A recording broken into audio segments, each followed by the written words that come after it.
Salam alaikum, Azulflaoun, bonsoir. Il y a des élections qu'il valait mieux ne pas tenir. La présidentielle algérienne où le président Majid Tebboune a eu son second mandat fait partie de celle-là. Il en est sorti donné d'un déficit de légitimité encore plus béant qu'en 2019.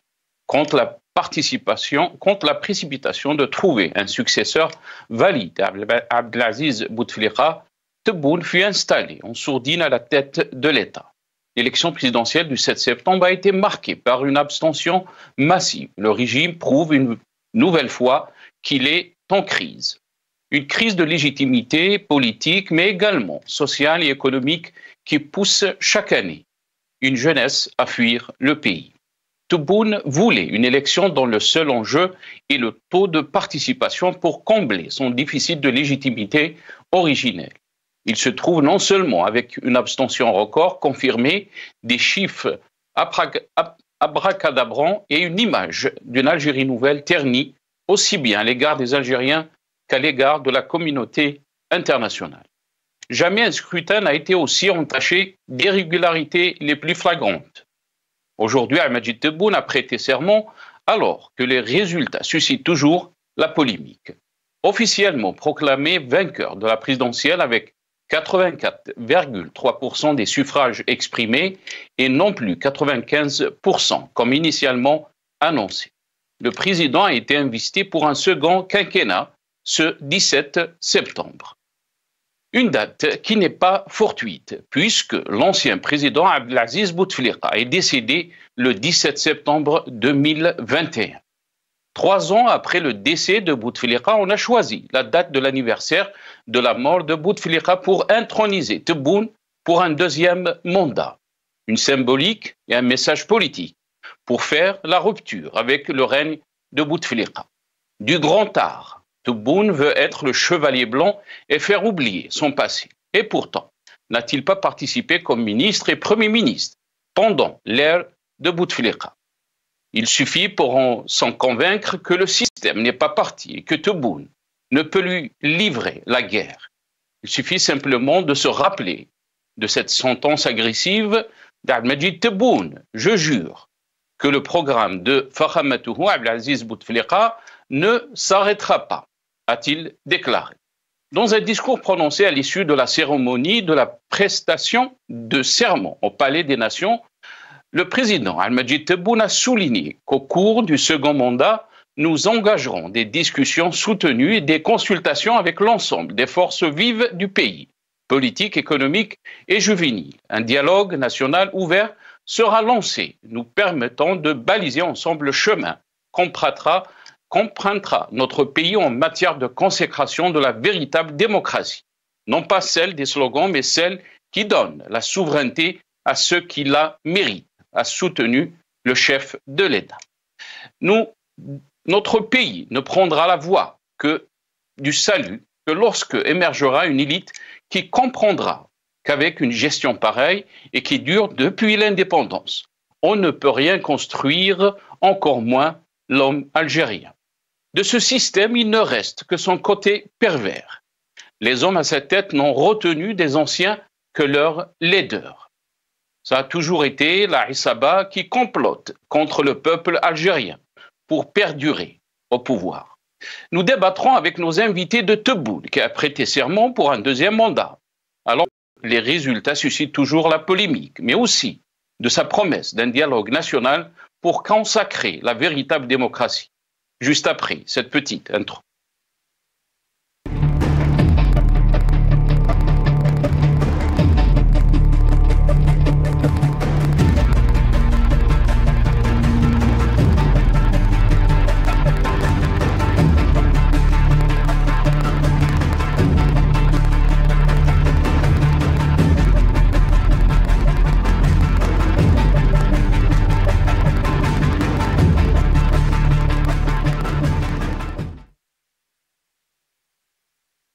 Algérie, Tebboune prête serment.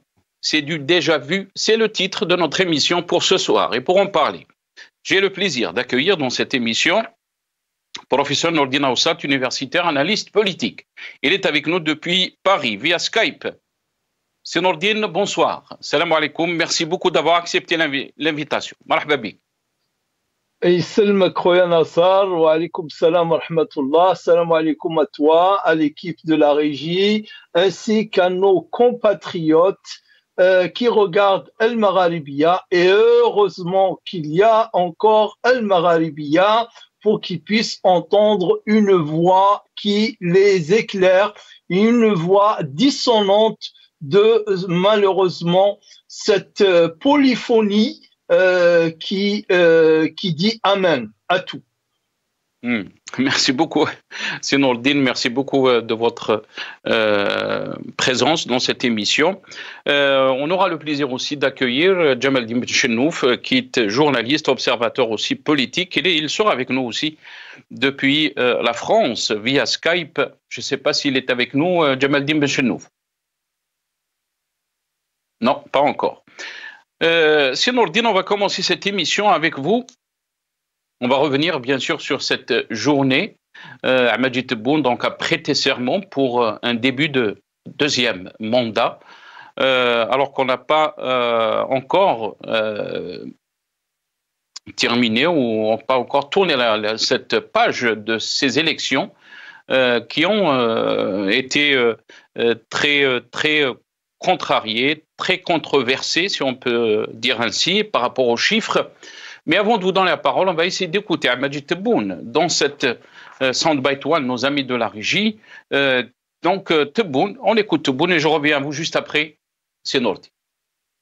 أقسم بالله العلي العظيم أن أحترم الدين الإسلامي وأمجده وأدافع عن الدستور وأسعى على استمرارية الدولة وأعمل على توفير الشروط اللازمة لسير العادل للمؤسسات والنظام الدستوري وأسعى من أجل مسار الديمقراطي وأحترم حرية اختيار الشعب ومؤسسات الجمهورية وقوانينها وأحافظ على الممتلكات والمال العام وأحافظ على سلامة ووحدة التراب الوطني ووحدة الشعب والأمة وأحمي الحريات والحقوق الأساسية للحريات للمواطن وأعمل بدون هوادة من أجل تطور الشعب وازدهاره وأسعى بكل قواي في سبيل تحقيق المثل العليا للعدالة والحرية والسلم في العالم والله على ما أقول شهيد.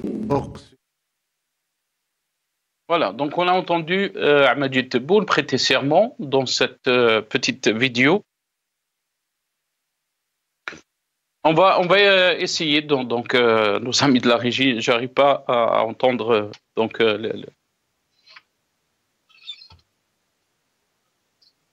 Très bien. Donc on va donner la parole à notre ami Nordine Aoussat. Si Nordine, on a écouté donc dans ce passage Majid Tebboune prêter serment donc pour un début de deuxième mandat. Votre réaction? Non. Ma réaction pour commencer, Sénassal, vous me permettez de demander pardon symboliquement à ces hommes qui sont tous des chouhadas et à travers eux, à tous les chouhadas d'Algérie, de la guerre de libération de l'Algérie. Parce que, encore une fois, malheureusement, leur nom a été invoqué, mais invoqué non pas pour être honoré, mais pour être impliqué dans un parjure, dans une fraude et dans une mascarade et un geste d'irresponsabilité jamais auparavant vu de ce système politique. Sinon, que dire? Effectivement, Abdelmajid Tebboune vient cet après-midi de prêter serment, mais un serment qui n'en est pas un, parce qu'un serment doit être véridique. Un serment doit être un moment de vérité. Or, de bout en bout, tout sur quoi il a juré, il ne l'a pas fait durant son premier mandat et je ne pense pas qu'il va le faire durant son prochain mandat. que ce soit le respect de la religion par laquelle il commence, ni le processus démocratique, ni les libertés, ni l'État algérien dont il a participé durant son mandat a encore accentué sa déliquescence qui a été entamée déjà de l'époque de celui qui l'a précédé. Alors, sur quoi a-t-il juré? Et c'est regrettable. C'est regrettable. Néanmoins, je pense que par la suite, on va parler de son discours. Son discours qui, pour moi, c'est un discours des années 70. Abdelmajid Tebboune, le discours qu'il a tenu cet après-midi, si on connaissait pas Boumediene, on dirait que on est encore aux années 70. Tout ce qu'il a déroulé comme programme, ce sont des réalisations que l'Algérie aspirait réaliser déjà dans les années 70. Tout ce qui tourne autour de l'agriculture, tout ce qui tourne autour des réalisations soi-disant hors hydrocarbures, l'industrialisation, et il n'y a rien. Abdelmajid Tebboune a oublié qu'il est en 2024. On dirait au maximum, hein, wallah, je suis vraiment sérieux. On dirait qu'il est, allez, maximum 1984. Il n'y a rien dans son discours sur la transition énergétique. Il n'y a rien dans son discours sur le climat. Il n'y a rien dans son discours sur l'écologie. Il n'y a rien dans son discours de clair, de tracé, de défini, d'échéancé par rapport à ce qu'il dit qu'il va réaliser. Nous avons entendu... J'aimerais avoir votre aperçu très rapidement, c'est dans le dîner, on va revenir par rapport à ces questions que vous avez soulevées. Mais la question aussi a été posée par des observateurs par rapport à la date choisie, le 17 septembre. Ça nous rappelle bien sûr le décès de Abdelaziz Bouteflika en 2021, 3 ans après donc sa disparition. Est-ce que ce choix est fortuit ou a été réfléchi? Votre réaction, c'est Nordi? Je ne pense pas qu'il y a des gens qui réfléchissent encore dans ce pouvoir. Je ne pense pas. Sincèrement, je ne le pense pas. Le choix qu'ils font, en fait, il est à rebours. Il est à l'envers de la raison et de la logique. Tout ce qu'ils font, ils le font de travers. Pour eux, soi-disant, je pense, hein, j'essaie un peu de rentrer dans leur logiciel, dans leur logique. Le 17 septembre, c'est pour tourner la page définitivement de l'ère de Bouteflika, Zama. Hein, la page est tournée maintenant définitivement. D'ailleurs, dans son discours, Abdelmajid Tebboune ne parle même pas de l'époque de Bouteflika. À 2 ou 3 reprises où il faisait des comparaisons de l'évolution de l'Algérie, il parlait par rapport aux années 70. Et aux années 80, il a même cité le nom de Boumediene sans souffler un mot sur Bouteflika. Donc, c'est vraiment un mauvais choix.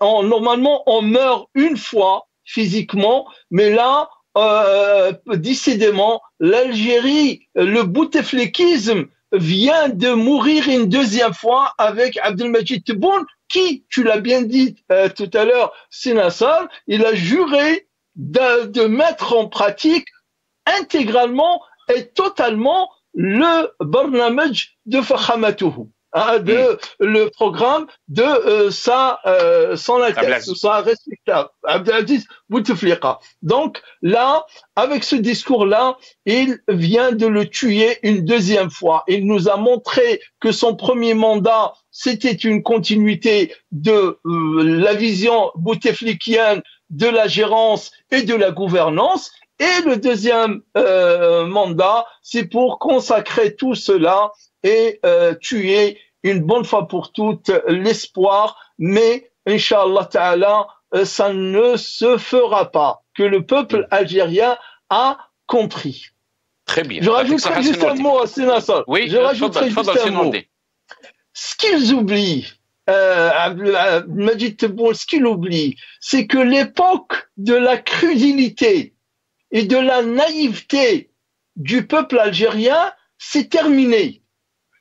On croyait encore à leurs promesses et on croyait encore à ce qu'ils à leurs déclarations il y a, disons, 30 ans en arrière. Mais on a vu du vert et des pas mûrs dans ces 30 dernières années. On ne les croit pas et on ne les croira pas. Mais bon, ils s'imposent à nous par autoritarisme, par la force, par la répression et on est obligé malheureusement de faire avec.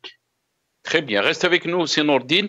On a été rejoint par mon ami Jamaldine Benchenouf, journaliste, observateur politique. Il est avec nous depuis la France via Skype.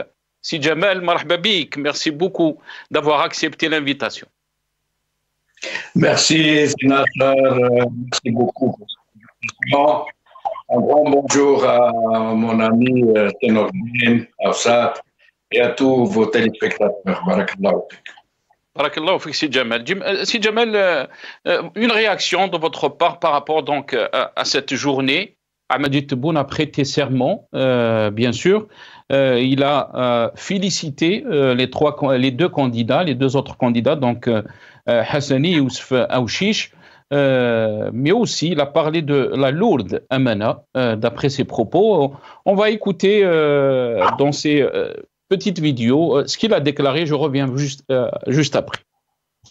هذه المناسبة أود أن أشيد بالمترشحين السيدين عبد العالي حسني شريف من حزب حركة مجتمع السلم ويوسف أوشيش من حزب جبهة القوى الاشتراكية، وقد خضنا معا حملة انتخابية نظيفة، ولا يفوتني في هذا السياق أن أسجل بارتياح واعتزاز النجاح الذي طبعها الاستحقاق الوطني الهام بالسلاسة والطمأنينة والأمن.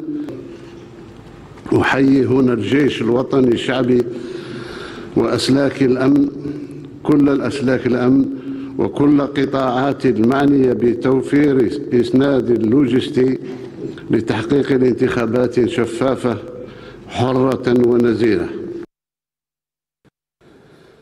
إن الأمانة التي أستمر في حملها بوفاء لثقة الشعب وإخلاص للوطن، والعهدة الثانية الذي يقع مجددا على عاتقي بتفويض وثقة منكم في هذه المرحلة الحساسة لما يميزها من تحديات على المستوى الداخلي والصعيدين الإقليمي والدولي. إن تلك الأمانة وذلك العهد يدعواني في هذه المرحلة لشحذ العزائم وحشد القدرات من أجل تعزيز رصيد الإنجازات والمكاسب التي حققناها في العهدة المنتهية.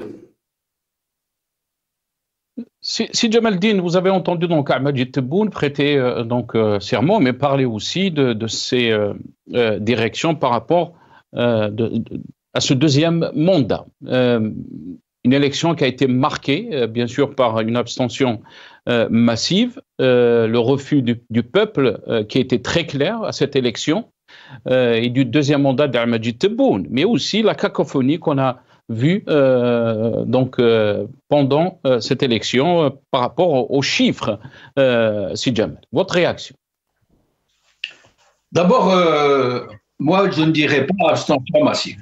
Moi, je crois qu'il s'agit là, en l'occurrence, d'un boycott massif, actif, très politisé, et qui nous renseigne sur le haut niveau de conscience politique des Algériens dont nous avons toujours pensé, y compris moi-même, je l'avoue, je fais mon mot à culpa, que nous avons été plongés dans un politique tel que nous n'arrivons plus à discerner le vrai du faux, que nous avons la propagande en gros et en détail.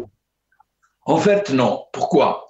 Parce que le boycott de 2024, contrairement à ce que tout le monde pensait et attendait, a été plus massif que celui de 2019, qui lui-même est un record historique jamais observé dans l'histoire politique de l'Algérie depuis 1962, sauf cette fois-ci, en 2024, où donc un boycott que nous n'espérions plus, pour dire la vérité, est venu tous nous rappeler que l'Algérien,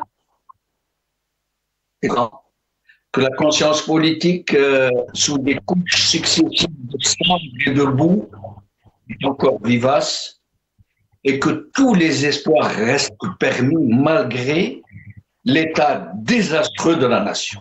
Sinon, pour ce qui est de ces gens, de M. Tebboune et consorts et compagnie, je dois leur reconnaître une chose. Nous devons tous leur reconnaître une chose. Ça nous aidera à avancer un peu.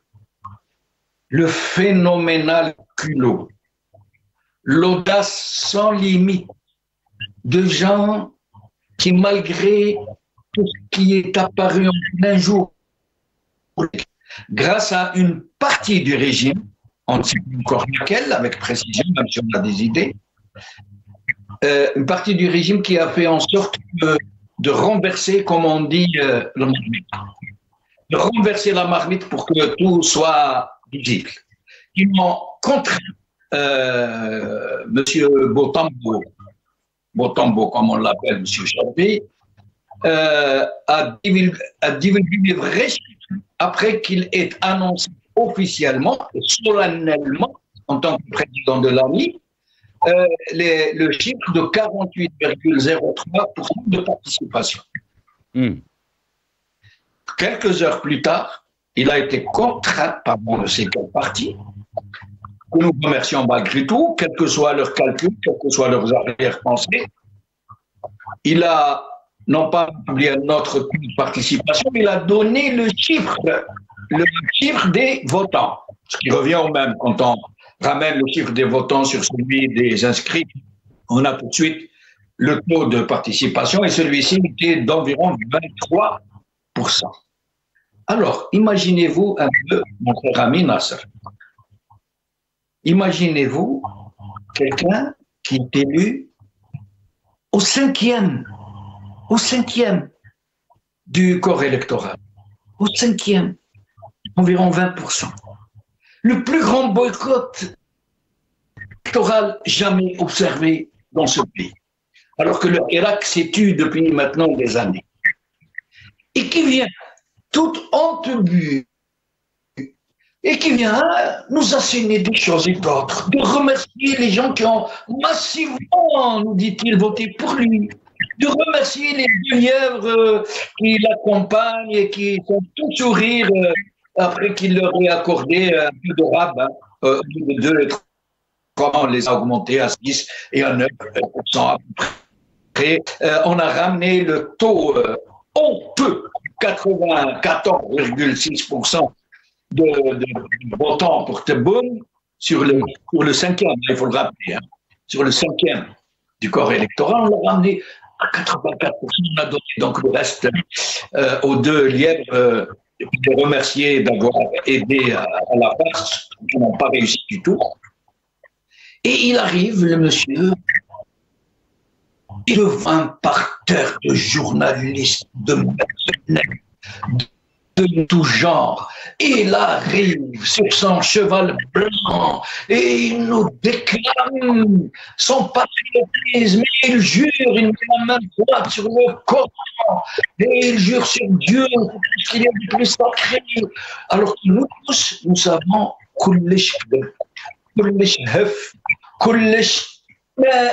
ça ne repose sur rien d'autre que sur le mensonge. Maintenant, je ne vais pas... Jamel Din. Je ne vais pas rester plus longtemps, mais si vous voulez, nous pourrions parler tout à l'heure de ce fameux dialogue qu'il nous propose. Oui, avant d'arriver à cette question de dialogue, si Jamel, avant d'arriver à cette question du dialogue, beaucoup d'observateurs ont soulevé la date donc, du sermon d'Amajid Tebboune, qui coïncide avec donc aujourd'hui le 17 septembre 2024, qui coïncide avec l'anniversaire de la mort de Abdelaziz Bouteflika, le 17 septembre 2021. Est-ce qu'on peut faire un lien? Est-ce que vous pensez qu'il y a un message politique qu'on voulait faire passer aux Algériens? Non, le son s'est coupé un moment, c'est dû à mon téléphone, ne vous inquiétez pas. Est-ce que vous pourriez répéter? Je n'ai pas très bien saisi. Très bien. Jamel Din Benchenouf, le 17 septembre, donc, Al-Majid Tebboune a prêté serment, donc aujourd'hui, qui coïncide donc avec l'anniversaire de la mort de Abdelaziz Bouteflika, le 17 septembre 2021. 3 ans donc après sa mort. Est-ce que vous pensez que c'est fortuit? Est-ce que vous pensez qu'il y a un message politique qu'on voulait faire passer, si Jamel?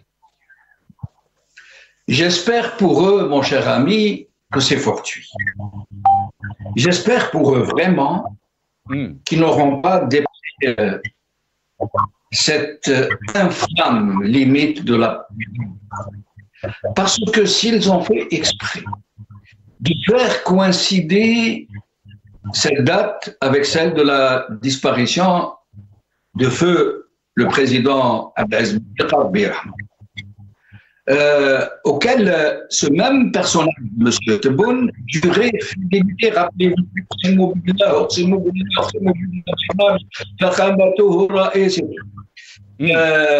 s'ils ont fait exprès de faire coïncider cette fin qui, rappelons-le, a été tragique,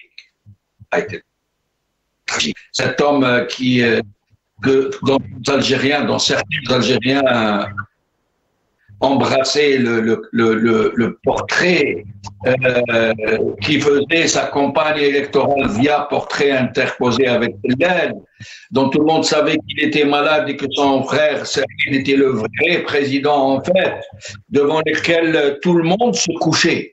Tout le monde se couchait aux yeux de Saïd, y compris Gaïd Salah. Tout le monde se couchait, y compris les plus puissants généraux. Tout le monde, on ne sait pas encore les détails de ce qui s'est passé, mais ce que nous savons déjà, il y a de quoi faire un film qui pourrait crever les écrans de toute la planète si les gens pouvaient savoir, ou pourront un jour savoir, comment Abdelaziz Bouteflika a été aussi habile pour mettre tout le monde dans sa poche, pour régner via son frère à travers des lettres soi-disant qu'il écrivait, alors que tout le monde sait que c'était lui qui dirigeait, c'était le véritable chef d'orchestre, et tout le monde était couché de ses pieds. Et aujourd'hui, cette date n'est pas un hasard pour que ce monsieur prête serment. Alors là, franchement, je ne saurais pas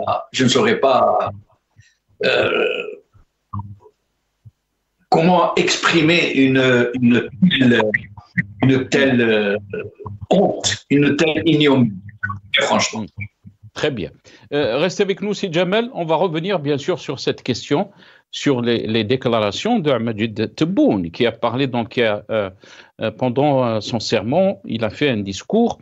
Il a appelé, donc, au cours du second mandat, nous nous engagerons à des discussions soutenues et des consultations avec l'ensemble des forces vives du pays, politiques, économiques et juvéniles. Donc, il a appelé un dialogue national. On l'écoute. نقوم باتصالات كثيفة واستشارات مع كل الطاقات الحية للوطن، السياسية منها والاقتصادية والشبانية، أن ندخل في حوار وطني مفتوح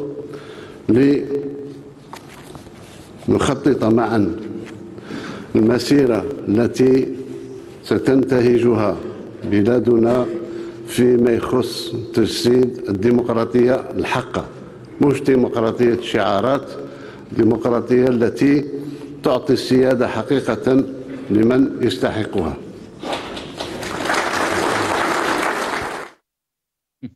C'est Nordine. Vous avez entendu donc Abdelmadjid Tebboune. Qu'est-ce que vous en pensez donc de cet appel au dialogue avec toutes les forces nationales? Il a parlé aussi de la vraie démocratie. Alors que si on revient un peu, depuis 2019, beaucoup d'observateurs, beaucoup aussi d'ONG qui militent pour les droits de l'homme, les libertés, ont tiré la sonnette d'alarme par rapport à la situation des droits de l'homme, à la situation des libertés en Algérie. Qu'est-ce que vous en pensez, Sénordi? Un petit point rapidement à Sénassal avant de répondre à ta question. La caméra m'a, je dirais, montré en train de rire. Effectivement, ça me fait rire d'entendre Abdelmadjid Tebboune dire démocratia al-haqqa, la véritable démocratie, walaysa démocratie shi'arat, non pas la démocratie des slogans. À qui répondait-il? À qui parlait-il? À lui-même ou à nous ou à qui? Il l'a montré. Il l'a montré. Jamais le recul des libertés individuelles et collectives, je dis bien individuelles et collectives, jamais la démocratie n'a été verrouillée, bâillonnée comme les 5 années qu'on vient de passer avec le premier mandat de Abdelmadjid Tebboune. Je me souviens, j'ai en mémoire au moins 40 ans, voire 50 ans de la politique algérienne en tant qu'observateur. Jamais je n'ai vu les Algériens aussi réprimés et je n'ai jamais vu la démocratie aussi rétrécie que durant ces 5 dernières années. Qu'est-ce qu'il va nous faire? Sinon, je voulais quand même un point pour nos frères et nos compatriotes surtout, je dirais, le retiennent. Cette coupure de journal que j'ai trouvée dans mes archives et qui a été découpée d'un journal tunisien qui s'appelle La Presse et qui fait allusion à l'AFP. C'est pas une information de APS, mais c'est une information de l'AFP, Agence France Presse, qui dit que l'ancien président algérien avait et qui a été publié, attention, par le journal algérien As-Salam, par le journal algérien As-Salam, qui dit que Chadli Benjdid, il avait en fait recueilli 18,8% de votes pour lui et non pas 81 comme il avait été annoncé. Je ne serais pas étonné que Abdelmadjid Tebboune n'ait pas recueilli 84%, mais seulement 4,8%. Voilà, pour cette anecdote. Sinon, on revient à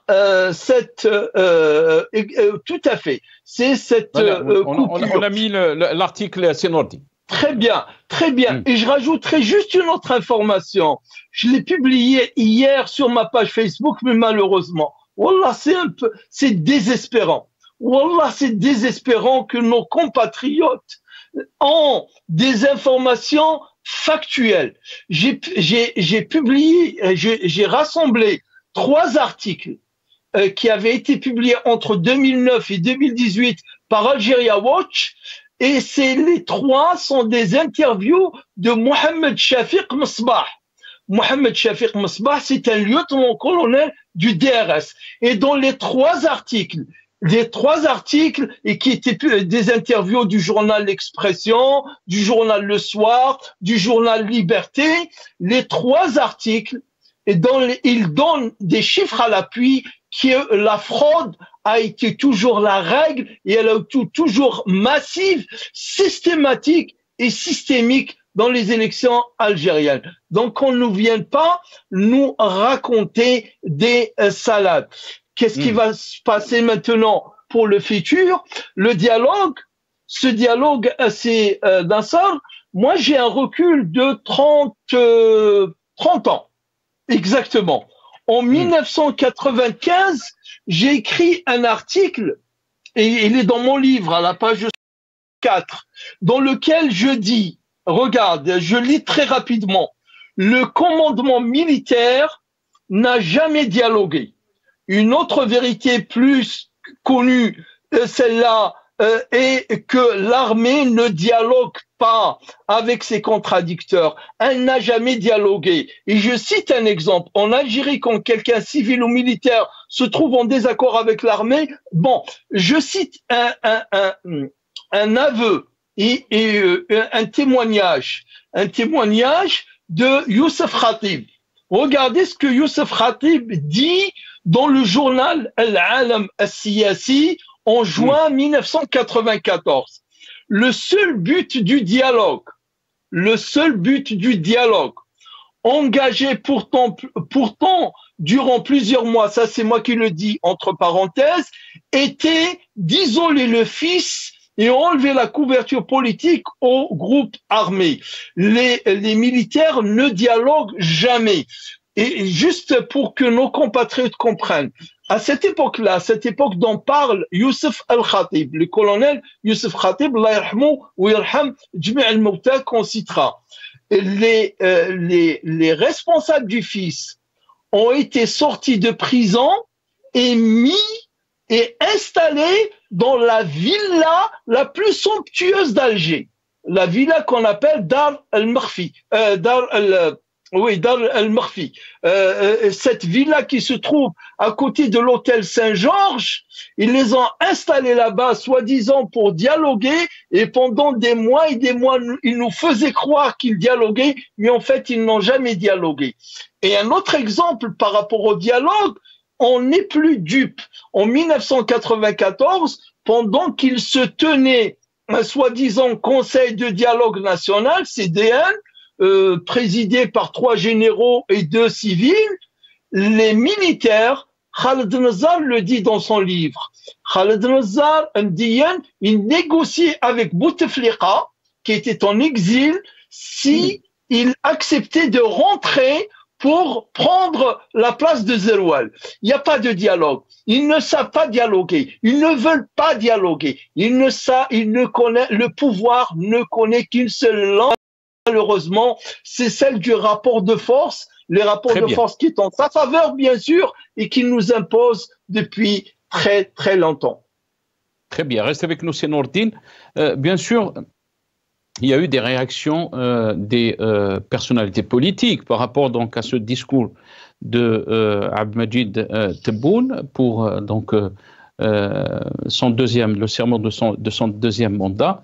On va voir ce titre du journal Le Matin et on va voir donc les réactions de Louisa Hannoun, le PT à la présidentielle, reflète. Nos amis de la régie, s'ils peuvent mettre juste le journal Le Matin.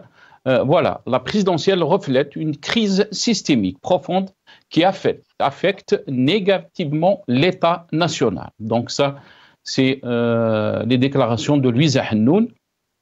Mais aussi, on va revenir aussi sur les déclarations d'Abdelaziz Rahabi qui a dit que nous entrons dans une phase d'ingouvernabilité. Abdelaziz Rahabi, Soufiane Djilali qui a qualifié donc ces dernières élections de l'échec de la démocratie.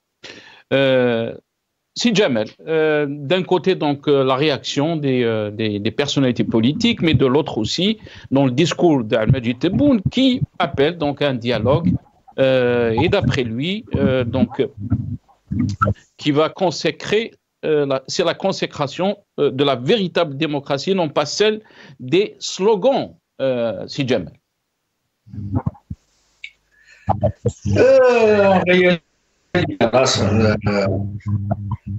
Pour beaucoup de gens qui sont en train de s'exprimer du haut de cet agrément qui a été conféré par le DRS, DRS dont il fréquentait dûment les antichambres, Moi, je suis du genre à ne pas leur reconnaître ce statut, mais alors pas du tout. Par contre, ce que vient de déclarer le squatter d'El Moradiga, M. Tebboune Benfoum Moulmela, qui m'éboule, moi je crois, mais il faut attendre la suite de ce que je veux dire, parce qu'il y a des conditions très, très, très drastiques. Je crois que c'est la plus bonne nouvelle depuis 1962. Que le représentant officiel de ce régime, la façade visible de la junte qu'il a mise à ce siège à cette charge et qui a failli l'en dégommer si les clans n'avaient pas trouvé consensus. Ce qu'il vient de nous dire. Mais nous, les Algériens, par millions, quand nous nous activons dans les rues d'Algérie ou de l'étranger, nous crions là, nous ne faisions que crier ce qu'il vient de nous proposer. Nous discuter que nos représentants discutent avec ce régime des voies et moyens pour que tout se termine bien, sans violence, sans même de règlement de compte, et même avec toute la manianité possible et imaginable. Ça veut dire jusqu'à pardonner à ces criminels tout ce qu'ils ont commis sur ce peuple, sur ce malheureux peuple. Nous leur disions, venez que discuter avec nos représentants pour pouvoir partir doucement, pendant que les représentants du peuple arrivent doucement aussi, et pour que vous puissiez assurer votre retraite, partir en toute sécurité, sans risquer d'être poursuivi par la suite, etc. Ils ont refusé. À un point même où le même Tebboune a qualifié le fait même de demander une transition politique de haute trahison. Lui-même. Hein. Maintenant, si dans sa tête, dans sa bouche, il veut dialoguer avec des gens qui ne représentent lui-même et en grande partie qui ne représentent le régime aussi pour les gogos, pour la propagande. Les artisans, ces boutiques politiques polémiques qui ne sont là que pour servir de niche pour pouvoir se coinfrer, pour avoir accès à certains privilèges, envoyer ses enfants faire des études à l'étranger, ceux qui sont à l'étranger, etc. Si nous parlons de ces gens, on peut discuter ensemble. Mais pourquoi faire? Puisque c'est eux qui les ont placés, c'est eux qui peuvent les dégommer, c'est eux qui leur donnent tout le poids qu'ils ont, c'est-à-dire rien. Maintenant, il a vigné s'ils sont vraiment animés d'une quelconque intention, d'une quelconque louable intention. Parce qu'ils n'ont plus le choix en vérité. Parce qu'aujourd'hui, M. Tebboune, avec son arrogance, sa morgue, ces mensonges à répétition, sa mythomanie compulsive, il vient de comprendre aujourd'hui que son entourage roulait dans la farine. Quand il lui disait il n'y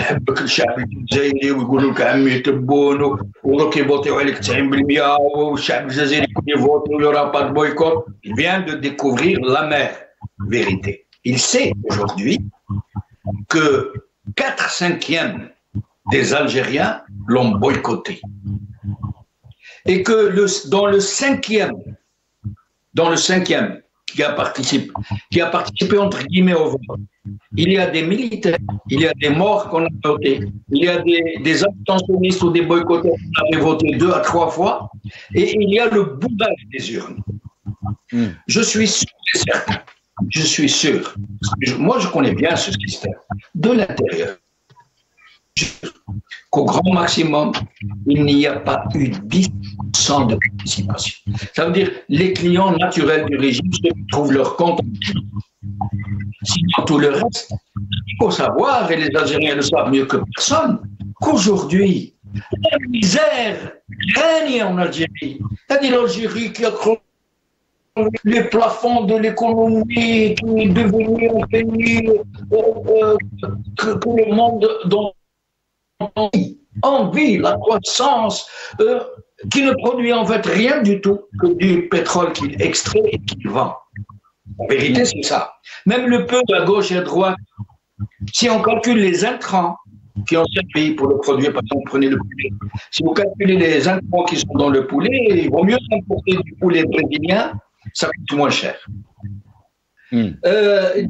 Maintenant, M. Tebboune, s'il veut vraiment mourir, jamais. ما تدريش بالك تاب سيد بالك فرق بالك عرف باللي les face à un mur et tout autour de lui des fauves des prédateurs qui attendent qu'il trébuche pour le bouffer tout cru. Et il va happy dialoguer. Oui, monsieur Tebboune. Oui, moi personnellement, modestement, très humblement, je me permets, monsieur le président, puisque vous êtes engagé dans cette voie de la responsabilité, je me permets de vous dire, oui, vous pouvez en effet engager le dialogue, mais pas avec vos nervis, vos partis politiques, votre société civile, votre association de maths qui représente les privilèges qu'ils distribuent à leur clientèle respective. Vous pouvez engager le dialogue, oui. Vous savez avec qui? En libérant tous les prisonniers politiques. Moi, je ne dis pas détenus d'opinion, je ne dis plus détenus d'opinion. Tous les prisonniers politiques que vous avez incarcérés, relevez la tête, exprimez leur dignité, leur amour pour la patrie. Vous lui dénoncez, vous et vos acolytes et vos mercenaires de journalistes et vos mercenaires des soi-disant institutions de pouvoir, vous les avez mis en prison. Parce qu'ils se battaient pour leur pays, pour leur patrie, pour l'avenir de leurs enfants et des enfants de tous leurs compatriotes. Donc, faites sortir d'abord ces prisonniers politiques. Et c'est tout autour d'eux, de ces dignes fils de l'Algérie, de ces dignes fils et de ces dignes filles de l'Algérie, de ces dignes héritiers des Chouhada, de ces dignes héritiers de l'ALN authentique, de ces dignes héritiers de leur histoire millénaire, parce qu'ils n'ont pas baisé la tête devant l'ignominie. C'est autour d'eux que se construira une dynamique, une synergie qui consistera à rallier autour d'elle tous nos frères, toutes nos sœurs, tous nos enfants qui nous représentent, qui représentent la jeunesse, donc qui représentent demain et qui viendront s'asseoir, qui désignent nos représentants provisoires et qui viendront s'asseoir avec vous de l'autre côté de la table pour négocier avec vous une vraie transition politique pour vous permettre de partir dignement, tranquillement, paisiblement, avec toutes les assurances et les garanties que vous voudrez, et en même temps ils discuteront avec vous les moyens d'engager de véritables élections nationales pour désigner nos représentants pour une assemblée constituante, pour désigner nos représentants pour un gouvernement provisoire, et pour le reste que je n'ai pas à dire parce que je n'ai pas à laisser aux futurs représentants de ce peuple. Très bien. Et dans cette perspective, pas